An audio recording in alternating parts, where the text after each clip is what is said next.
Lucas 1, 26, 38. 26 ao 38.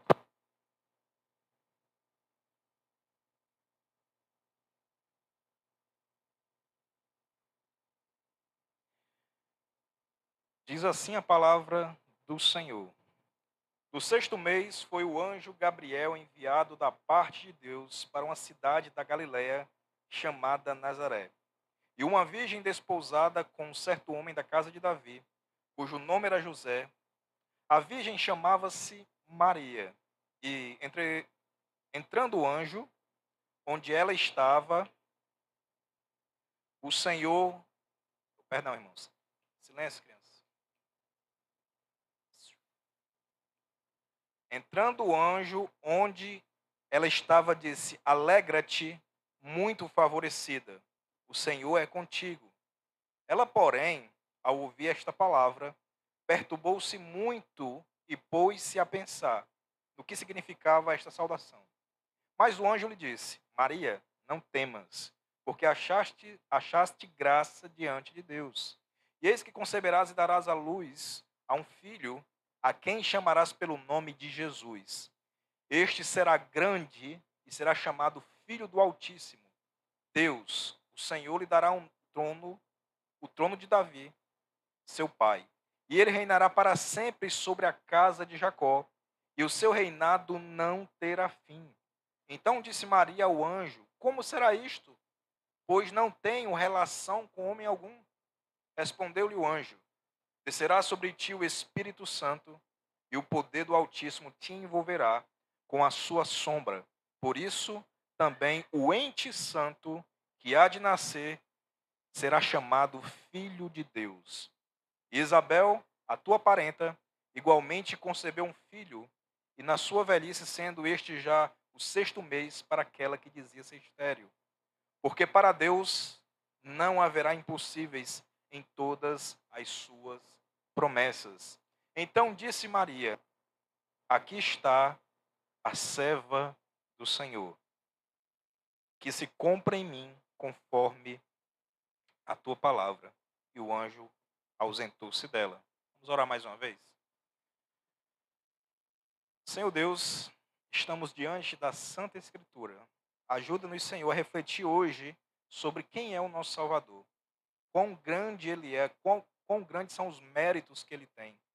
Que nós possamos não pensar coisas efêmeras acerca do Senhor Jesus Cristo, mas que nós possamos ter pensamentos altíssimos do qual Ele é digno nessa noite. Que o Senhor venha instruir o nosso coração, que saiamos daqui mais convictos da escolha que fizemos por Cristo, em nome de Jesus. Amém. Queridos irmãos, toda a história do Antigo Testamento, ela foi uma preparação para a chegada do Messias. Quando você vai olhar os patriarcas, eles falavam a respeito de Jesus Cristo. Quando você vai ver os profetas, eles apontavam para Cristo. O Cordeiro Pascual era um símbolo do Senhor Jesus Cristo. A Arca da Aliança significava a presença de Deus no meio dos homens.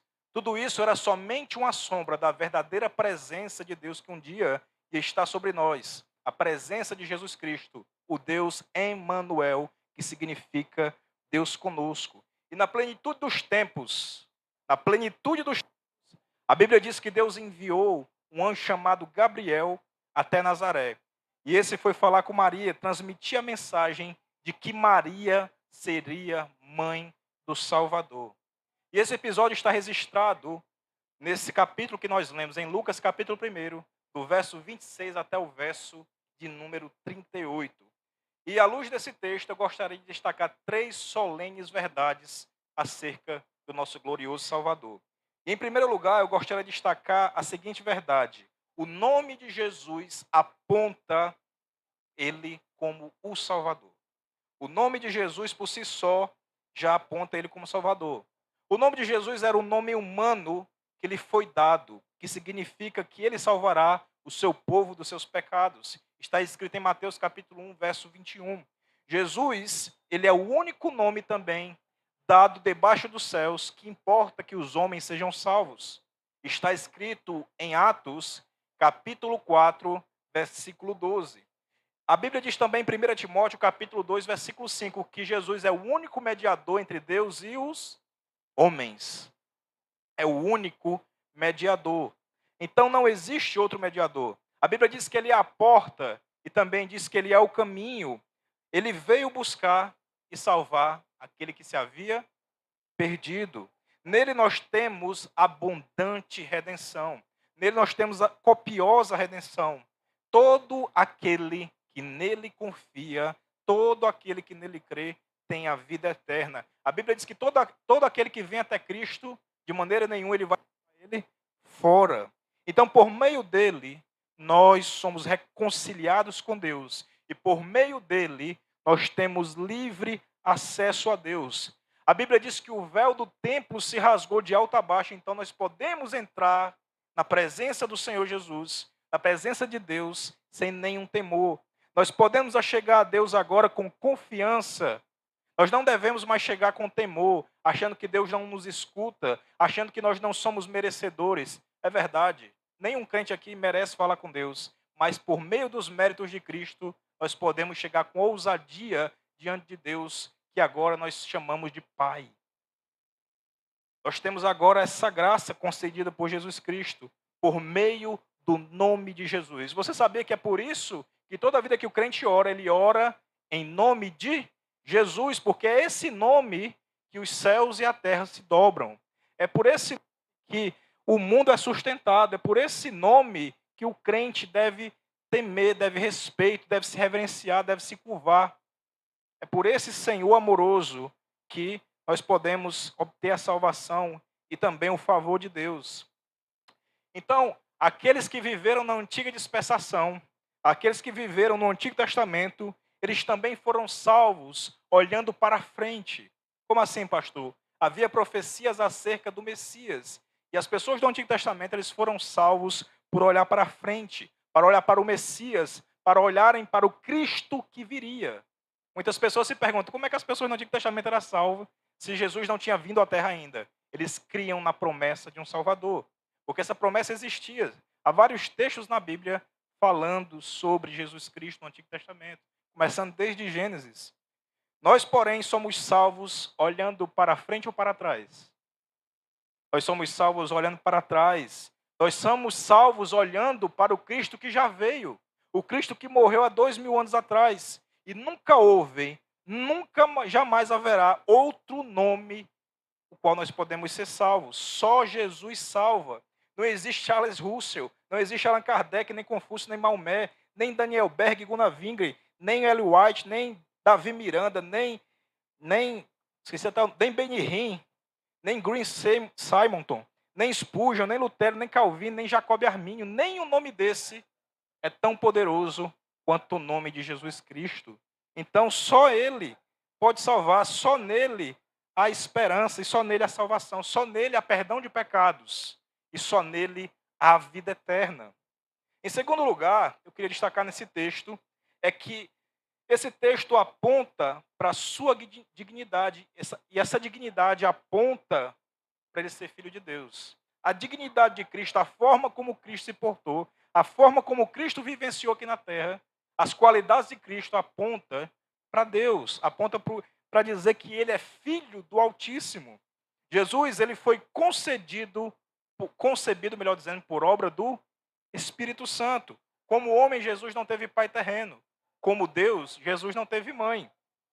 Ele é o Filho do Altíssimo, o próprio Filho de Deus. É o que Lucas vai dizer no verso 35, olha só.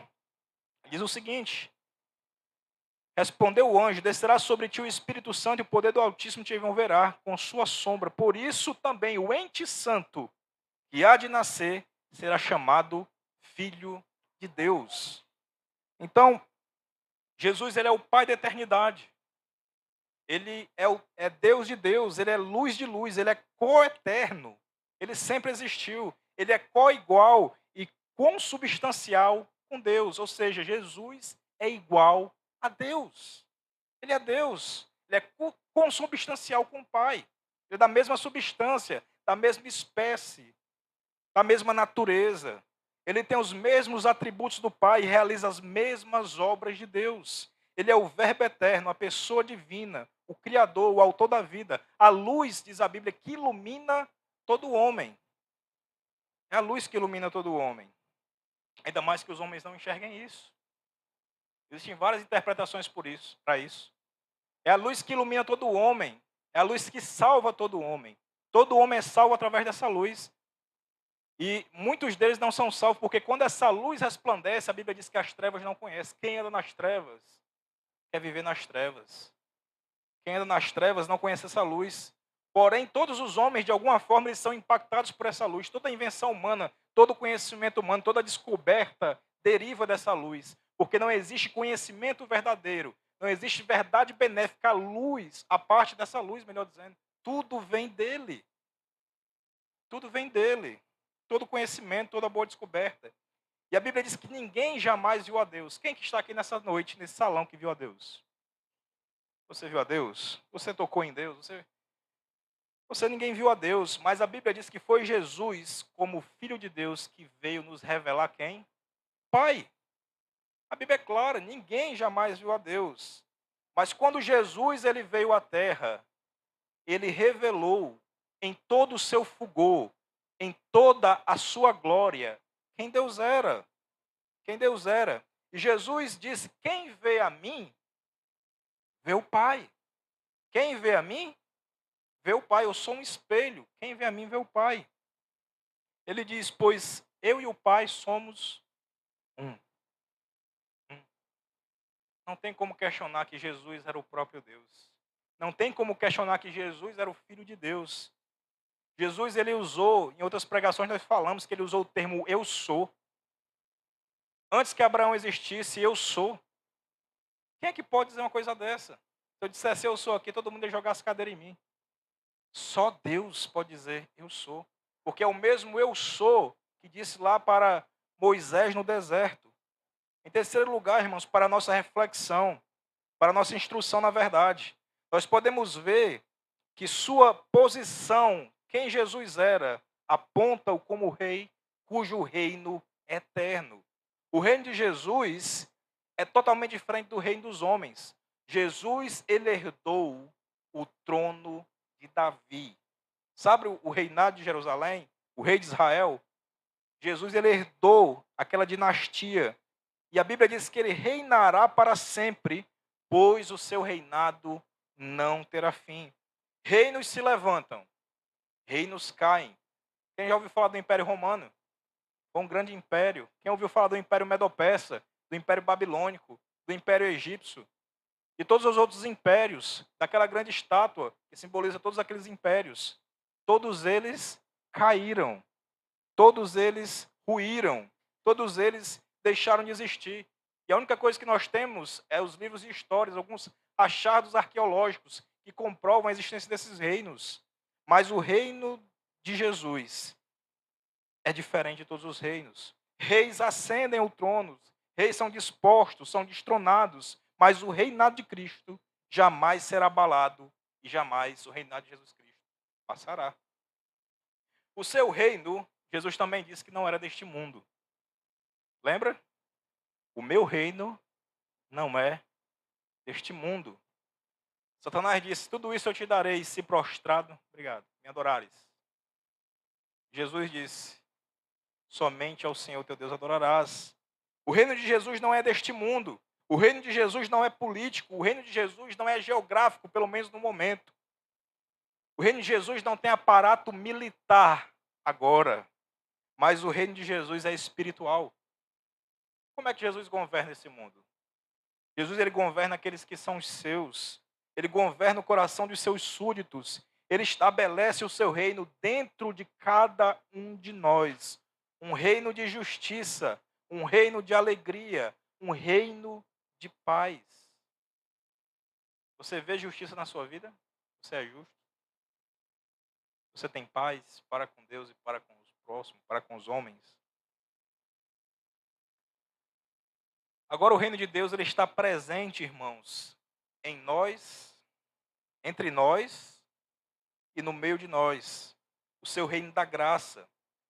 Mas a Bíblia diz que na consumação de tudo, no fim desta era, que esse mundo vai se acabar. Tem muita gente que pensa que, aliás, o mundo não vai acabar, mas o reinado dos homens vai ter um fim, né, na verdade, né. O reinado dos homens vai ter um fim. Na consumação dos séculos, a Bíblia diz que todos os reinos se tornarão de Jesus. Todos os reinos vão pertencer a ele.